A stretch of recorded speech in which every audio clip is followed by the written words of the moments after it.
La novia de mi hijo me exigió $50,000 y dijo que no me querían en la boda. Y el día de la fiesta, una sola verdad, la hizo gritar sin control. Me llamo Lucía y tengo 68 años. Vivo en un barrio popular al sur de la ciudad, en un departamento chico que pagamos durante décadas con mi esposo Héctor, que ya no está. Me llamo Rosa. Tengo 72 años. Y durante 49 de ellos le cociné, le lavé y le guardé silencio a mi marido, Julián. Ese viernes a las 6 de la mañana, le dije que me iba 3 días a un santuario de la Virgen en San Miguel con unas vecinas del barrio. Teníamos, según mi versión, un bus contratado, hospedaje sencillo y promesas que yo misma hice para agradecer por la salud de la familia. Preparé una maleta chica, 2 mudas de ropa, un suéter, el rosario de mi madre y una botella de agua. Puse la maleta en el pasillo, a la vista, para que todo pareciera normal. ¿Otra vez esas caminatas?, dijo Julián sin levantar la vista del celular. A tu edad te puedes caer. Voy despacio. Regreso el lunes a la tarde. Bueno, cuídate, respondió sin darme un beso. No insistí. Fui a la cocina. Apagué el piloto de la estufa. Revisé que el candado del portón trasero funcionara y me guardé en el delantal las llaves de repuesto que nadie sabía que yo tenía. Tomé mi maleta.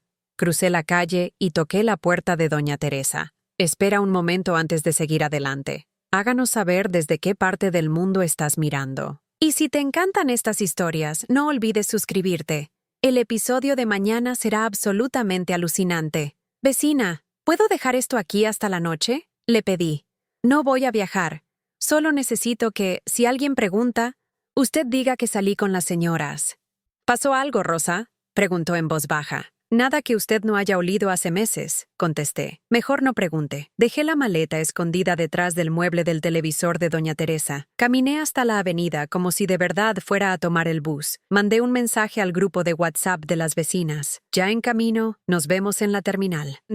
Después de 2 cuadras, doblé por el callejón y regresé por el fondo de la manzana. Abrí el portón trasero de mi casa con la llave vieja, la que Julián creía perdida, y pasé al patio. Cerré por dentro y me metí en el cuartito de trastos donde guardo las macetas, un balde y la caja de costura. Ahí hay una ventanita que da a la cocina. Desde ese hueco vería todo sin que me vieran. A las 8, Julián salió para el local como siempre. Antes de irse, miró el comedor, tocó los manteles que bordé hace años y chasqueó la lengua. Me quedé quieta, con el corazón rápido. Cuando el portón principal se cerró, respiré. Barrí el polvo del piso del cuartito con la mano para no hacer ruido.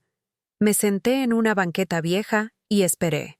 El ventilador del techo de la cocina se oía flojo y la nevera hacía un zumbido que me tapaba los nervios. A las 11 me llegó un mensaje de doña Teresa. ¿Todo bien? ¿Ya en la ruta?, le respondí. Sí, saliendo. Me dolió la mentira, pero era necesaria.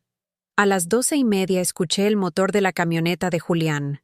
Él nunca vuelve a esa hora. Sentí los pasos en el patio, la llave girando, la puerta que se abre sin cuidado, una risa que no era la suya, un perfume dulce, pesado, que me tapó la garganta. «Pasa, Camila», dijo él, por fin sin ruido. Camila. Ya la había oído nombrar en susurros en la carnicería y en la verdulería, pero verlo, olerlo, me partió. La vi por la ventanita, joven, tal vez 38, blusa ajustada, uñas largas, cartera brillante. Hizo un gesto como de tomar aire profundo. «Huele a viejo», dijo, y soltó una risita. «Mañana pintamos», respondió Julián. «Cambiamos cortinas, tiramos todo esto de abuela y ya». Todo esto de abuela eran mis cortinas, mis manteles, mis frascos con etiquetas que yo misma pegué. Camila dejó la cartera en mi silla, la de la punta de la mesa, como si fuera su casa. Abrió la alacena sin preguntar y sacó mi jarra de vidrio. «¿Tenés hielo?», preguntó. «En el freezer. Y hay vino también». Se sirvió en mi vaso favorito, el que tiene una flor azul desdibujada del uso,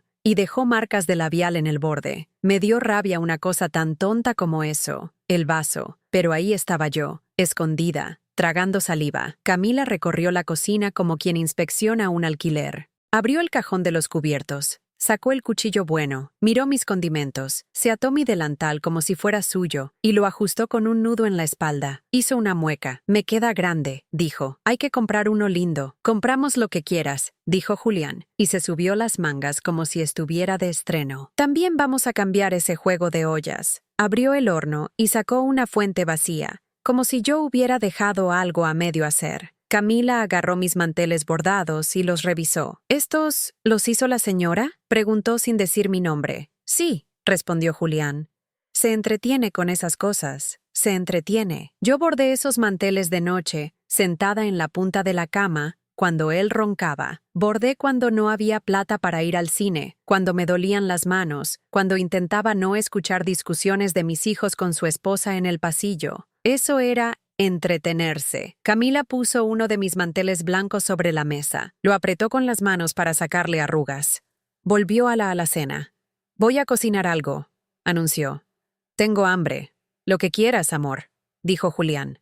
Camila llenó la olla de agua, prendió la hornalla y tiró pasta como si eso fuera un logro. Mientras el agua hervía, caminó hacia el pasillo y asomó la cabeza al dormitorio. Volvió con mi bata de algodón sobre el brazo. Mira, dijo riendo. Me la voy a poner. Te queda linda, dijo él, y mi estómago se dio vuelta. Camila entró al baño. La escuché reír. Me sequé las manos sudadas en el delantal mío, el que quedó a mi costado, arrugado en el piso del cuartito. La pasta hirvió. Camila coló sin fijarse y dejó media cocina mojada. Puso salsa de frasco, queso rallado y 2 platos en mi mantel. Julián se sentó en mi lugar. Ella, en el de enfrente, el lugar de las visitas. Comieron con ruido, se sirvieron vino y pusieron música en el celular, alto, sin pedir permiso. A las 2 de la tarde ya estaban hablando de cambios. Ese mueble hay que sacarlo, dijo Camila señalando la vitrina donde guardo los vasos de las fiestas. Es viejo, ocupa espacio. El domingo lo saco a la vereda, dijo Julián. Pasa el chatarrero. Y la cama, agregó ella desde la puerta del dormitorio. Esta cama cruje. No me gusta. Compramos otra, respondió él. Te mereces algo nuevo. Escuché cómo abrían el placard. Las perchas chocaron. Camila tocó mis vestidos uno por uno. Mira esto. Todo de señora, dijo. Voy a traer mis cosas mañana. ¿Tenés dónde ponerlas? Toda la mitad es tuya, dijo Julián. Rosa no está. Y cuando esté, ya veremos. Cuando esté, ya veremos. Así hablaba del regreso de su esposa. Me hervían los oídos. Sentí ganas de salir y gritar. No lo hice. Me quedé donde estaba. Recordé por qué había armado todo. Porque si salía a pelear ese día, él iba a negar, me iba a culpar, me iba a hacer sentir loca. Yo necesitaba verlo, escucharlo, hasta el final. A las 3, dejaron los platos sucios en la pileta. Camila prendió la tele y se tiró en el sillón donde yo me siento a tejer. Levantó los pies y apoyó los zapatos en mi mesa ratona. Julián fue al dormitorio y volvió con una carpeta. La reconocí de inmediato. Es donde guardamos papeles de la casa, boletas, una escritura vieja. ¿Y eso?, preguntó Camila. Papeles, dijo Julián. Tranquila, la casa está segura. Nadie me la saca. Me mordí la lengua. La casa está segura, dijo. Yo sé exactamente con qué dinero se pagó esa casa y quién firmó cada cuota cuando él cerraba el local antes de tiempo para irse a jugar cartas. Sé quién hipotecó en su momento el terreno de mis padres para abrirle el primer negocio. Sé quién guardó las constancias de pago en esa misma carpeta. ¿No hay nada a nombre de ella?, preguntó Camila bajando la voz. Rosa no entiende de papeles, contestó él confiado. Déjame a mí. Guardó la carpeta en el cajón del mueble del dormitorio, el de abajo, donde él cree que nadie busca. Tomo nota mental. Cajón de abajo, lado izquierdo. Respiré hondo para no hacer ruido y el olor a salsa recalentada me dio náusea. A las 5, Camila se bañó. Dejó mi toalla en el piso, empapada. Julián encendió una vela aromática que yo tenía para la mesa del altar, como si fuera ambientador barato. Camila salió del baño con mi bata y mis pantuflas rosas. Se miró en el espejo del pasillo y se sacó una selfie. Mira, le dijo a Julián. Voy a mandársela a Verónica. Me dijo que un día me quiere conocer. Verónica es mi nuera. Me detuve en seco por dentro. ¿Verónica ya hablaba con Camila? Sentí un golpe en el pecho, más fuerte que todo lo anterior. Tragué. Camila envió el mensaje, se rió. Dice que le caigo bien por adelantado. comentó. Verónica es práctica, dijo Julián. No quiere problemas. Práctica. Me apoyé en la pared del cuartito para no caer. Si mi nuera ya la había aceptado, entonces mi hijo Diego por lo menos lo sospechaba. La cabeza me zumbó. Anocheció. Prepararon café con mi jarra y comieron pan dulce que había en la lata. En la radio sonó un bolero viejo. Camila bostezó. Vamos a la cama, dijo, como si diera una orden. Mañana traigo mi maleta. Tráela. Te doy llaves, respondió Julián. Los escuché caminar por el pasillo. La puerta del dormitorio se cerró. El colchón crujió. Abrí los ojos sin querer. Me sentí muy sola en mi propia casa. Abracé el balde como si fuera algo vivo. Me ardían los ojos, pero no lloré. No quería que el ruido me delatara. Un grito de risa me atravesó. Me tapé los oídos con las manos. Afuera pasó una moto. Doña Teresa me escribió. ¿Ya llegaron al santuario? Le puse. Sí, todo bien. A medianoche, salieron del dormitorio a la cocina. Camila sacó de mi heladera un trozo de queso y lo mordió directo. Julián caminó al mueble, abrió el cajón de abajo y sacó la carpeta otra vez. Camila se acercó. Mañana quiero ir al local, dijo. Quiero ver si se puede cambiar el cartel. Vemos, respondió él. ¿Y mis llaves? Julián fue a la pared de la cocina, donde cuelgan las copias en un gancho. Tomó una llavecita envuelta en cinta. La distinguí por la marca. Es copia de la puerta principal. Desde hoy entras cuando quieras, dijo, y se la puso en la mano. Camila guardó la llave en su cartera. Sonrió. Julián la abrazó. Volvieron al dormitorio. La puerta se cerró. Me quedé mirando la sombra que tiraba la luz del pasillo en el piso. Las hormigas caminaban cerca del balde como si no pasara nada. Yo no me moví. A las 2 de la mañana me empezó a doler la espalda. Me levanté despacio y, con los pies casi sin tocar el piso, crucé el patio hasta el lavadero. Tomé una manta vieja y regresé al cuartito. El aire estaba frío. Pensé en mi madre, en sus manos callosas y en la frase que repetía. Cuando uno no tiene a quien contarle, guarda y mira, guardar y mirar. Eso hice. A las 6 escuché el primer gallo del vecino. A las 6:30, el celular de Julián sonó con su alarma. Camila se quejó. Él la cayó con un beso. A las 7 abrieron la puerta del dormitorio. Camila salió con mi bata. Se preparó café sin mirar la cocina y dejó otra vez la toalla húmeda sobre mi silla. Julián se puso la camisa del domingo, esa que planché yo. Desayunaron en silencio de pareja que ya cree que todo está en orden. ¿Vas al local?, preguntó Camila. Sí, a la tarde vuelvo y vamos a comprar pintura. Traigo mis cosas después de almorzar, dijo ella, tocándose la llavecita en la cartera. Julián la miró como si fueran novios de muchachos. Se besaron en la puerta. Salieron. Escuché la camioneta. Esperé 5 minutos largos. Abrí el cuartito. Caminé hasta la cocina y toqué el mantel todavía tibio por las tazas. Me temblaron las manos. La casa estaba en pie, pero yo sabía que había cruzado un límite que no tiene vuelta. Fui al mueble del dormitorio y abrí el cajón de abajo, lado izquierdo. La carpeta estaba ahí. No la abrí. No era el momento. Cerré con cuidado. Fui al gancho de las llaves. Quedaba solo mi copia vieja en el delantal. La apreté fuerte.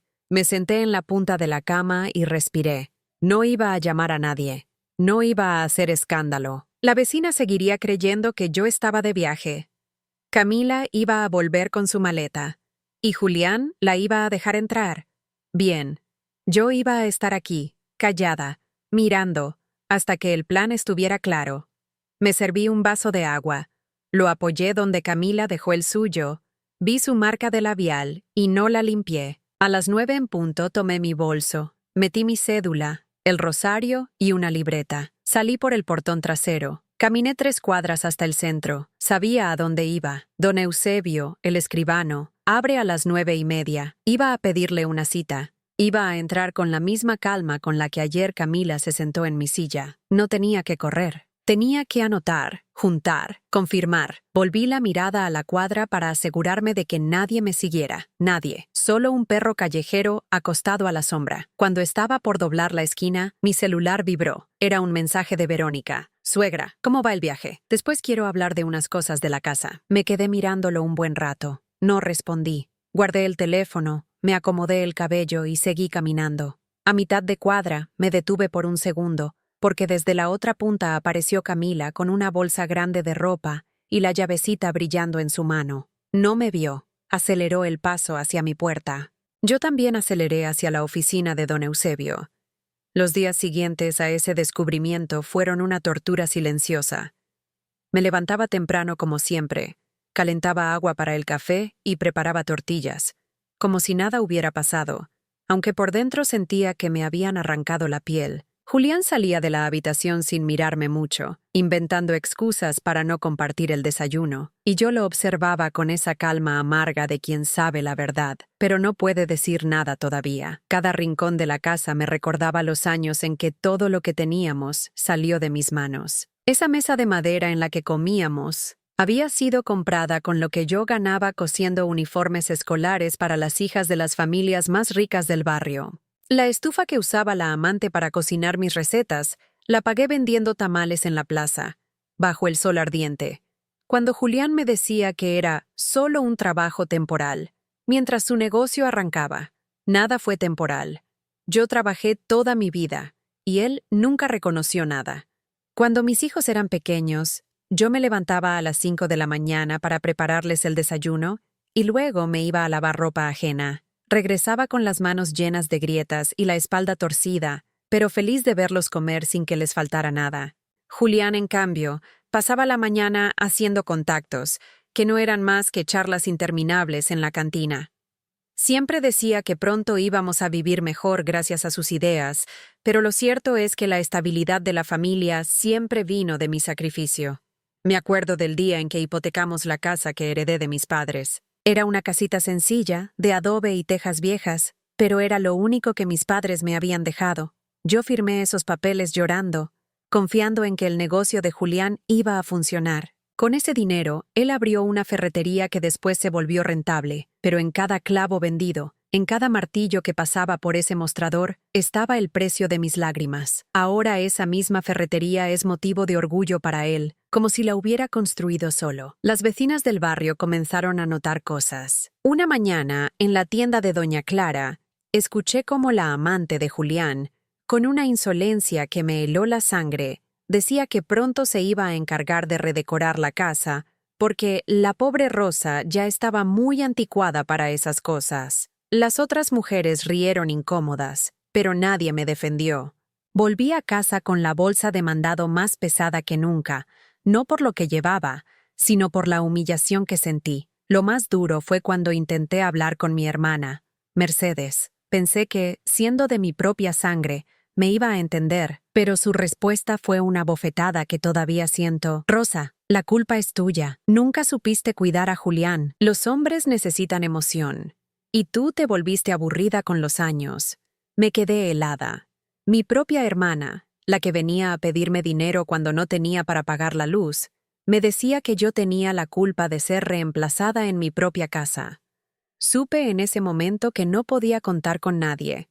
Intenté también buscar apoyo en Mariana, mi nuera. Pensé que tal vez ella, como mujer, iba a comprender lo que yo estaba pasando, pero sus palabras fueron aún peores. Suegra, los tiempos cambian. Tal vez Julián solo quiere sentirse vivo otra vez. Usted debería dejarlo ser feliz. Me mordí los labios hasta hacerme daño para no responderle. ¿Dejarlo ser feliz? ¿Y qué había sido de mi felicidad durante todos estos años? Cuando yo cargaba bultos en el mercado, cuando me desvelaba cosiendo vestidos que no eran para mis hijas, sino para las hijas de otras. ¿Eso era vida? Incluso mi propio hijo, cuando le insinué que algo no estaba bien, me pidió que no hiciera escándalos. Mamá, no hagas problemas, no es bueno para la familia. Ahí entendí la magnitud de mi soledad. No era solo Julián quien me había borrado, era toda la gente a mi alrededor. Me veían como una sombra que ya no tenía valor. Las noches se hicieron interminables. Julián llegaba tarde con el olor de otro perfume, un aroma dulce y barato que impregnaba las sábanas. Yo me quedaba despierta mirando el techo, recordando todo lo que hice para sostenerlo. Me dolía cada recuerdo, como si cada sacrificio del pasado se convirtiera en un clavo más en mi corazón. Una madrugada, mientras lavaba los trastes que la amante había dejado sucios en mi cocina, me sorprendí llorando sin hacer ruido. No quería que nadie me escuchara, ni siquiera las paredes.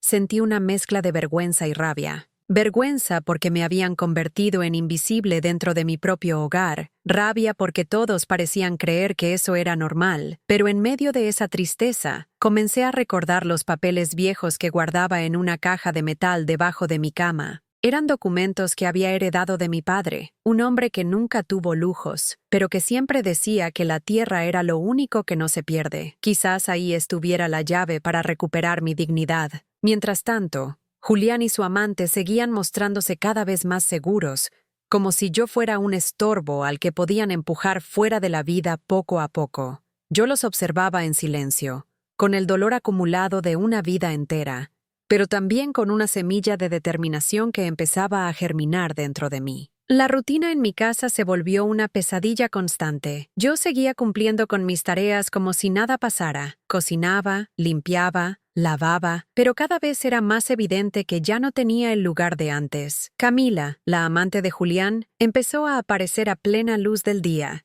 sin miedo a ser vista por los vecinos. Llegaba con bolsas de ropa nueva. Se instalaba en la sala con sus sandalias sobre mi mesa ratona y daba órdenes como si fuera la dueña de la casa. «Rosa, ya no pongas esos manteles, se ven pasados de moda», me dijo un sábado mientras yo servía el almuerzo. Me quedé en silencio, apreté fuerte el cucharón y serví la sopa como si nada hubiera oído. Julián la miraba con una sonrisa cómplice y no decía nada. Ese silencio de él me dolía más que cualquier palabra. Era como si ya no le importara mi dignidad. Los vecinos también comenzaron a notar lo que pasaba. Doña Clara, la de la tienda de la esquina, me paró un día cuando fui a comprar arroz. «Rosa, ¿esa muchacha que entra y sale de tu casa es pariente tuya?», preguntó con la voz baja, como quien busca un chisme. «No, señora», respondí seca, intentando cortar la conversación. Pero ella insistió, «Pues anda diciendo que pronto va a redecorar la casa y que tú ya estás cansada para esas cosas». Sentí un nudo en la garganta. Le pagué rápido y regresé a casa con las bolsas pesadas. Me di cuenta de que ya no solo me estaban humillando dentro de mi hogar, ahora la burla era pública, en boca de todos. Una tarde, mi hermana Mercedes vino de visita. Pensé que al menos de ella podía esperar comprensión, porque conocía bien todo lo que yo había hecho por Julián desde que nos casamos. Le conté entre susurros lo que estaba pasando, con la esperanza de que me diera un consejo o al menos un poco de apoyo. Su respuesta me dejó helada. «Rosa, tú tienes la culpa. Te volviste aburrida con los años.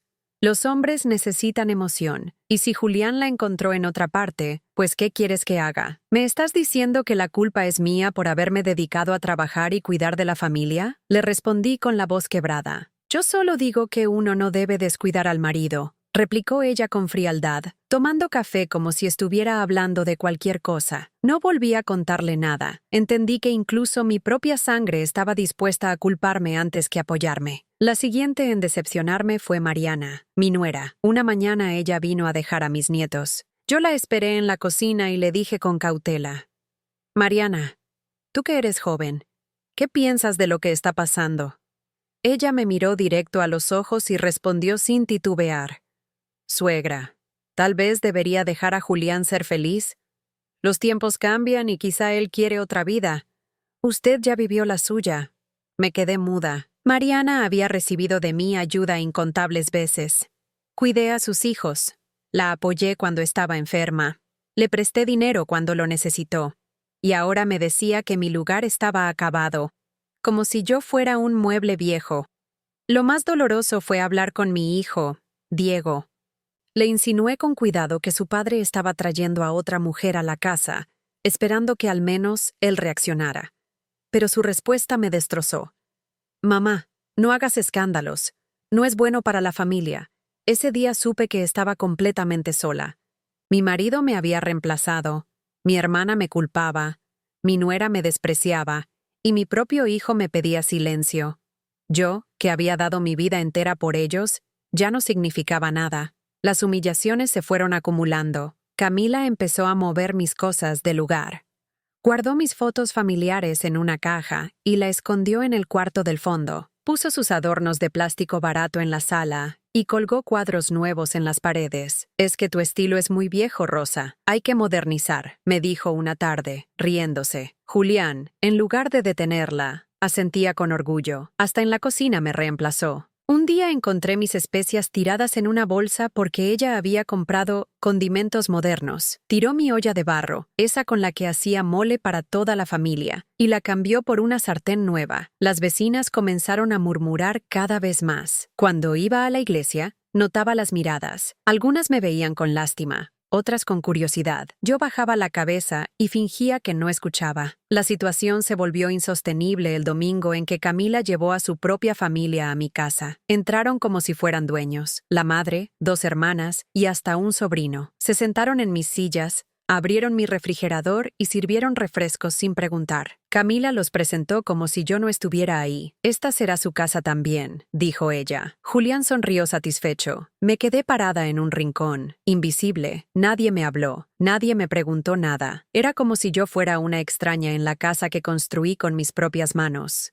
Esa noche, cuando todos se fueron, me encerré en mi cuarto y lloré en silencio. Sentía que mi vida había perdido todo sentido, pero entre lágrimas recordé los papeles de mi padre, esos documentos guardados en la caja de metal bajo la cama. Quizás ahí estaba la única salida. Mientras tanto, tenía que seguir soportando las humillaciones. Camila me trataba como a una sirvienta. Julián me ignoraba. Mercedes y Mariana me culpaban. Diego me pedía silencio. Cada día era una nueva herida, pero también una confirmación de que no podía seguir siendo esa mujer invisible. Me repetía una y otra vez que tenía que resistir, que todavía no era el momento de hablar, pero que pronto llegaría. La misma noche en que la familia de Camila invadió mi casa como si fuera un terreno libre, me encerré en mi cuarto. Apenas cerré la puerta, me arrodillé y saqué de debajo de la cama la caja de metal donde guardaba lo más valioso que me había dejado mi padre. La abrí con la llave oxidada que siempre llevaba escondida en un bolsillo de mi delantal. El olor a papel viejo me golpeó en la cara, y por un momento sentí que mi padre estaba ahí conmigo. Dentro había escrituras amarillentas, recibos, títulos de tierra y hasta una libreta de ahorros que yo creía ya inútil. Recordé claramente cuando él me los entregó antes de morir. «Rosa, la tierra nunca se pierde. Cuida estos papeles, porque un día te van a salvar». Me senté en la cama con todos esos documentos extendidos. Mis manos temblaban mientras pasaba hoja por hoja. Eran terrenos en las afueras del pueblo, pequeñas parcelas que él había comprado cuando nadie las quería porque eran puro monte. Ahora, con el crecimiento de la ciudad, esos terrenos tenían un valor muy distinto. También encontré escrituras de una bodega antigua que yo ni siquiera recordaba.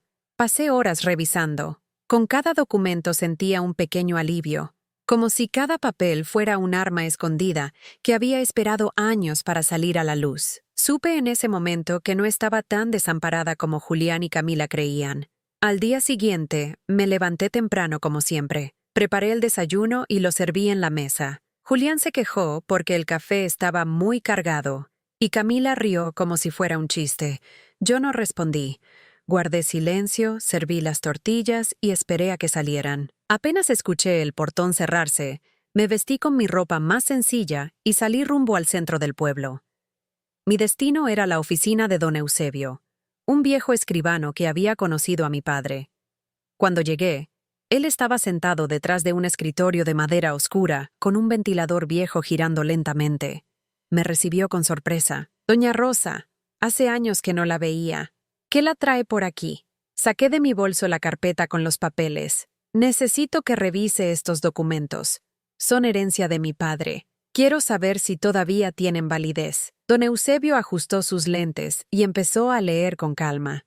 Pasaban los minutos y yo sentía cómo me sudaban las manos. Al final levantó la vista y me dijo: «Doña Rosa, estos papeles están en regla. Esos terrenos están a su nombre. Nadie puede reclamarlos. Y esta bodega también es suya. Tiene un valor considerable». Sentí un escalofrío, no porque no lo supiera, sino porque necesitaba escucharlo de alguien confiable. «¿Y si quisiera poner estas propiedades a resguardo?», pregunté. «Podemos hacer movimientos discretos, cambios de registros. Todo se puede, pero hay que proceder con cuidado», me explicó. Le pedí que me preparara un informe detallado, pero que lo mantuviera en secreto. No quería que Julián se enterara de nada. Esa tarde volví a casa con el corazón más firme. Mientras tanto, Camila había llegado con bolsas de supermercado. Puso todo en la mesa y me ordenó: «Rosa, acomoda esto. Yo voy a descansar». Obedecí en silencio, pero mientras guardaba las cosas, pensaba en lo que había descubierto. Yo tenía la manera de cambiar el rumbo de mi vida. Durante los días siguientes, repetí el mismo plan: soportar humillaciones en la casa, aguantar comentarios hirientes y miradas de desprecio, y en cuanto se iban, revisar más documentos y reunirme en secreto con don Eusebio. Poco a poco fui entendiendo que mis sacrificios no habían sido en vano, que mi padre me había dejado una salida y que yo podía usarla para recuperar mi lugar. Una tarde, Julián llegó con pintura y brochas. «Vamos a cambiar estas paredes. Camila quiere un color más alegre», anunció. Vi cómo preparaban todo y comenzaron a cubrir mis paredes con un tono chillón que nunca habría permitido. Mientras pintaban, hablaban de modernizar la casa y de sacar los muebles viejos. Yo escuchaba desde la cocina, apretando los dientes. Cada brochazo sobre esas paredes era un recordatorio de que ya no me consideraban dueña de mi propio hogar. Esa noche, cuando se durmieron, caminé por la sala y pasé la mano sobre la pintura fresca. Juré en silencio que muy pronto esa mujer iba a entender que no podía borrar mi vida de un brochazo. Un día después, recibí un mensaje de Mariana, mi nuera. Quería que me quedara con mis nietos porque ella y Diego tenían un compromiso. Acepté, aunque ya no confiaba en ninguno de ellos. Cuando llegaron los niños, Camila los miró con desdén. «Ojalá no ensucien el sillón nuevo», dijo en voz alta. Me dolió en el alma, porque esos nietos eran lo único que me daba alegría. Los cuidé con cariño, pero ya no me sentía bienvenida ni siquiera como abuela. Mientras jugaban, recordé que todavía tenía que organizar mejor los papeles de mi padre. Así que, en la madrugada, volví a la caja de metal. Los organicé en sobres, anotando cada detalle. Lo hice con calma, sin apuro, como si fuera un trabajo más de los que había hecho toda mi vida. Una semana después, volví a la oficina de don Eusebio. Él ya había preparado un borrador con las opciones para registrar las propiedades de forma más segura. Me mostró mapas, valores aproximados y posibles movimientos legales. «Doña Rosa, usted tiene más de lo que imagina. No deje que nadie la saque de lo que le pertenece». Sentí ganas de llorar, pero me contuve. Le agradecí y guardé todo con cuidado. Ese mismo día, al regresar a casa, encontré a Camila moviendo mis fotos familiares. Había puesto las suyas en la repisa. «Tus recuerdos ya ocupaban mucho espacio», me dijo sin vergüenza. Quise gritar, pero no lo hice. Me limité a guardar mis fotos en una caja. Sabía que pronto esas imágenes volverían a su lugar, pero esta vez con más fuerza que nunca. Julián, cada vez más confiado, empezó a traer ropa de Camila para dejarla en el armario. Vi cómo colgaban vestidos nuevos donde antes estaban los míos. Nadie me pidió permiso. Yo seguía callada, porque mi plan no era pelear con gritos, sino con hechos. Las noches se volvieron más largas. Dormía poco, repasando en mi mente cada paso que debía dar. Ya no era solo dolor lo que sentía, era determinación. Sabía que para lograr mi venganza silenciosa tenía que soportar todavía más humillaciones, pero también sabía que el final sería mío. Me repetía una y otra vez: ellos creen que me borraron, pero todavía no conocen la fuerza de Rosa. Y con cada día que pasaba, mi plan tomaba más forma.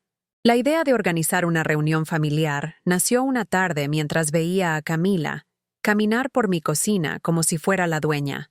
Abría cajones, revisaba mis manteles, daba órdenes a Julián sobre qué color de pintura quería para la sala. Yo la observaba en silencio, con la rabia contenida. Fue en ese momento que decidí que ya había soportado suficiente.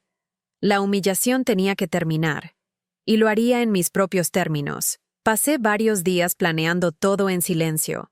Aprovechaba las madrugadas, cuando ellos dormían, para escribir en un cuaderno lo que iba a necesitar. Mi plan era sencillo pero contundente: invitar a toda la familia bajo el pretexto de celebrar al santo patrono del barrio, como hacíamos antes. Nadie sospecharía nada, porque era común que yo organizara comidas en honor a San José cada año. Lo primero fue hablar con Mariana, mi nuera. La llamé una mañana fingiendo normalidad. «Mariana, Estoy pensando en hacer un almuerzo este domingo para la familia.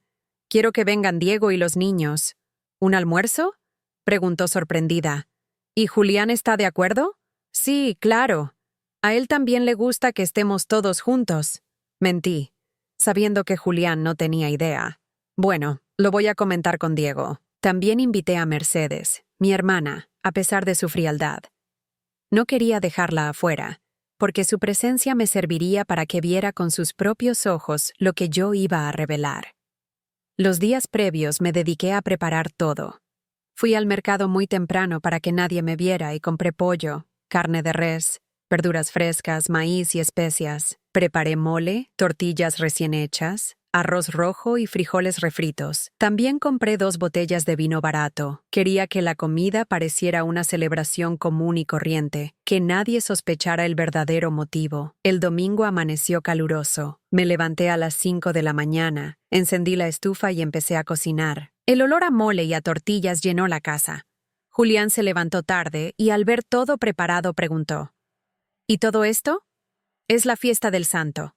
Quiero que venga la familia. No discutió, porque sabía que en el barrio era tradición.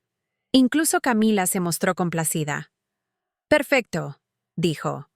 Así todos van a ver cómo hemos modernizado la casa. Sus palabras me confirmaron que no sospechaba nada. A mediodía comenzaron a llegar los invitados. Mariana entró con Diego y mis nietos. Mercedes llegó con su esposo. También aparecieron algunos primos lejanos que no veía hace tiempo. La sala se llenó de voces, risas y el bullicio típico de las reuniones familiares. Camila recibió a todos como si fuera la anfitriona. Bienvenidos, pasen. Esta es su casa, decía con una sonrisa falsa, mientras yo servía los platos en la cocina. Me dolía verla en ese papel, pero me concentré en lo que estaba por venir. Cuando todos estuvieron sentados, serví el mole con arroz y tortillas calientes. Camila se sentó al lado de Julián, en el lugar que siempre había sido mío. Nadie dijo nada, pero yo noté las miradas incómodas de algunos parientes. Esperé a que terminaran el plato principal. Luego me levanté despacio, con una carpeta en la mano. El murmullo de la conversación se fue apagando cuando vieron que me quedaba de pie junto a la mesa. Familia, gracias por venir hoy. Empecé con voz tranquila. Yo sé que últimamente se han dicho muchas cosas sobre mí, sobre esta casa y sobre mi lugar aquí. Camila me interrumpió de inmediato. Rosa, ¿qué haces? No es momento para discursos. Cállate un momento, le respondí firme, mirándola a los ojos. El silencio fue total. Hasta Julián pareció sorprendido por mi tono. Abrí la carpeta y saqué los documentos que me había preparado don Eusebio. Los coloqué sobre la mesa uno por uno, las escrituras de la casa, los títulos de los terrenos, la bodega. Quiero que todos sepan que esta casa y estas propiedades no son de Julián, tampoco de Camila. Todo está a mi nombre. Estos papeles lo demuestran. Mercedes se inclinó hacia adelante para mirar los documentos. Diego se quedó boquiabierto. Mariana no dijo nada, pero se le notaba la incomodidad. Julián reaccionó con rabia. Eso no significa nada. Yo soy el que ha mantenido esta familia todos estos años. ¿Mantener? Respondí. Fui yo la que hipotecó la casa de mis padres para que tu ferretería existiera. Fui yo la que trabajó cosiendo, vendiendo en la plaza, lavando ropa para que no faltara comida en la mesa.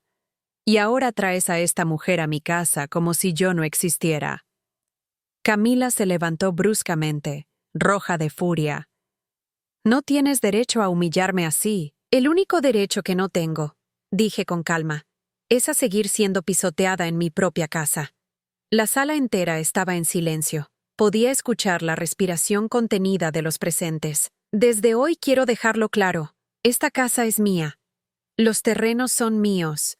La bodega es mía. Nadie me va a sacar de lo que me corresponde. Mercedes intentó suavizar la situación. Rosa, no hagas drama delante de todos. No es drama, Mercedes. Es la verdad. Y estoy cansada de callarla. Diego habló finalmente. Mamá, ¿por qué nunca nos dijiste nada de esos papeles? Porque confié en tu padre. Y mira lo que hizo con mi confianza. Julián se puso de pie golpeando la mesa con la mano. ¡Basta, Rosa! No puedes destruir a tu familia así. Lo miré fijamente. ¿Familia? ¿La que me dejó sola cuando más lo necesitaba? ¿La que me culpó por tus engaños? Eso no es familia, Julián. Camila se giró hacia él, buscando apoyo, pero Julián no dijo nada más. Su rostro estaba pálido. Sabía que no podía contradecir los papeles. Yo respiré hondo y terminé. Aquí, frente a todos, les digo que no me voy a ir de mi casa, que no soy invisible, que no voy a seguir soportando humillaciones, y que a partir de hoy las cosas van a cambiar. Nadie se atrevió a responder. El ambiente estaba tan tenso que ni los niños se movían. Yo recogí mis documentos,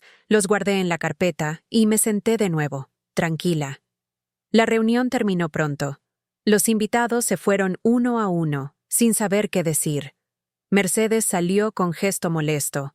Mariana evitó mirarme. Diego apenas me dio un abrazo incómodo antes de irse.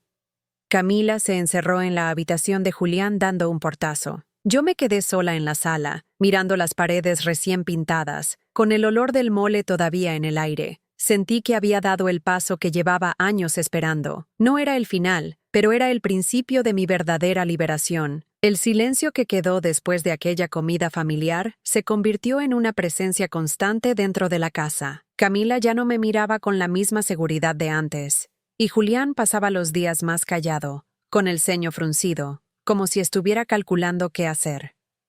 Yo, en cambio, seguía con mi rutina de siempre, cocinando, barriendo, atendiendo a mis nietos cuando venían, pero ya no me sentía derrotada. Tenía los papeles guardados en un lugar seguro y, sobre todo, había demostrado frente a todos que yo no era la sombra que ellos pensaban. Los días siguientes fueron tensos. Camila intentaba recuperar terreno con pequeños gestos de mando. Movía mis cosas del lugar, daba órdenes sobre cómo organizar la cocina, hablaba con voz alta para que los vecinos escucharan, pero ya nada de eso me hería igual. Cada vez que la veía, recordaba cómo todos en la mesa habían leído las escrituras a mi nombre. Ella también lo sabía. Por eso empezó a mostrarse inquieta. Una mañana, al bajar a preparar café, escuché la conversación entre Julián y Camila en la sala. ¿Y ahora qué piensas hacer?, preguntaba ella con un tono desesperado. No lo sé, respondió Julián. Rosa tiene los papeles. Legalmente, todo es suyo. Entonces, ¿me trajiste aquí para vivir como invitada? Tranquila, ya veremos. Me quedé quieta, detrás de la puerta, escuchando. Sentí una mezcla de rabia y alivio. Rabia porque todavía buscaban cómo quitarme lo mío. Alivio porque por fin reconocían que yo tenía la ventaja. Ese mismo día decidí que no podía seguir conviviendo con ellos bajo el mismo techo. Era mi casa, y no iba a permitir que me siguieran borrando dentro de mis propias paredes. Al anochecer, después de servir la cena, me senté frente a Julián y Camila en la mesa. Ellos comían en silencio, evitando mirarme. Yo apoyé la carpeta sobre la mesa y la abrí de nuevo. «¿Ya vieron estos documentos?», dije con calma. «Saben que esta casa es mía, que los terrenos son míos y que la bodega también lo es». Ninguno de los dos respondió. Solo Julián soltó un suspiro pesado. No voy a repetirlo muchas veces. A partir de mañana quiero que hagan sus maletas y se vayan. Camila me miró con los ojos muy abiertos. ¿Nos estás echando? Sí, contesté sin levantar la voz. Esta casa no es un hotel ni un lugar para que me humillen. Ustedes dos ya no tienen espacio aquí. Julián golpeó la mesa con la mano. «Rosa, estás loca. Soy tu marido. Un marido que me traicionó en mi propia casa», repliqué. «Me trataste como si fuera invisible. Trajiste a otra mujer a mi cocina y permitiste que me humillara delante de mis nietos. Ese tipo de marido no tiene lugar en mi vida». Camila intentó intervenir. «Tú no puedes echarnos así. Julián tiene derechos. Los derechos están en estos papeles», respondí, señalando la carpeta. «Todo está a mi nombre. Ustedes no tienen nada aquí». La discusión duró poco. Julián se levantó furioso, caminó por la sala y salió dando un portazo. Camila lo siguió, murmurando insultos hacia mí. Yo recogí la mesa en silencio, con el corazón acelerado pero firme. Sabía que no se atreverían a volver a desafiarme frente a los documentos. Al día siguiente, muy temprano, vi cómo Camila metía ropa en una maleta. Julián cargaba cajas con sus cosas. No me hablaron, ni yo a ellos. Solo los vi salir con el mismo portón por donde tantas veces habían entrado con risas y aires de grandeza. Esta vez se iban cabizbajos, derrotados. Cuando el silencio regresó, me senté en la sala. Las paredes recién pintadas seguían con ese color que Camila había elegido, pero ya no me importaba. Lo importante era que la casa volvía a ser mía, sin intrusos. Las vecinas, curiosas como siempre, No tardaron en enterarse. Doña Teresa se me acercó en la tienda. Rosa, ¿es cierto que Julián se fue de la casa? Sí, le respondí. Ya no vive aquí. ¿Y esa mujer? Tampoco. No agregué más. No necesitaba explicar nada. El barrio ya sabía suficiente, y lo que no sabían lo inventarían. A mí me bastaba con haber recuperado mi dignidad. En los días siguientes, Diego vino a visitarme. Entró con cara de preocupación. Mamá, ¿es verdad que echaste a papá de la casa? Sí, hijo. No podía seguir así. Pero, ¿y qué va a pasar ahora? Lo que tenga que pasar. Ya no voy a dejar que me falten al respeto en mi propia casa. Diego no supo qué decir. Se quedó un rato en silencio, jugando con las llaves en la mano. Al final me abrazó, aunque con cierta distancia. Yo sabía que él también había sido cómplice de mi silencio, pero en ese momento no quise discutirlo. Con el paso de los días, empecé a reorganizar la casa. Saqué los adornos de Camila, recuperé mis manteles, volví a poner las fotos familiares en la repisa. Cada objeto recuperado era un pedazo de mí que volvía a ocupar su lugar. No fue fácil. Había momentos en que me sentía sola, en que me preguntaba si había hecho bien, pero bastaba recordar las humillaciones para recuperar fuerzas. Pensaba en las veces que me hicieron sentir como una sirvienta en mi propio hogar, y la duda desaparecía. También tomé una decisión más grande: usar las tierras y la bodega que me dejó mi padre. Con la ayuda de don Eusebio, empecé a hacer trámites para ponerlas a producir y asegurar mi futuro. No quería depender de nadie más, ni siquiera de mis hijos. Una tarde, mientras revisaba papeles en la cocina, sentí una paz que hacía años no conocía. Ya no estaba viviendo bajo la sombra de Julián ni bajo las órdenes de Camila. Era libre, y lo había logrado sin gritar, sin escándalos, solo con paciencia y determinación. Los rumores en el barrio siguieron corriendo. Algunos decían que yo había sido cruel, que cómo podía echar a mi marido después de tantos años. Otros me felicitaban en voz baja, admirando mi valentía. Yo no respondía ni a unos ni a otros, solo me dedicaba a vivir. Cuando me preguntaban cómo estaba, decía simplemente, bien, tranquila, y era verdad. Por primera vez en mucho tiempo, estaba tranquila. Miraba mis manos gastadas por años de trabajo y sentía orgullo. Con ellas levanté mi casa, alimenté a mis hijos, bordé mis manteles y, al final, recuperé lo que me pertenecía. Julián y Camila quedaron fuera de mi vida, reducidos a un recuerdo amargo. Yo, en cambio, me quedé con lo más importante: mi dignidad y mi libertad.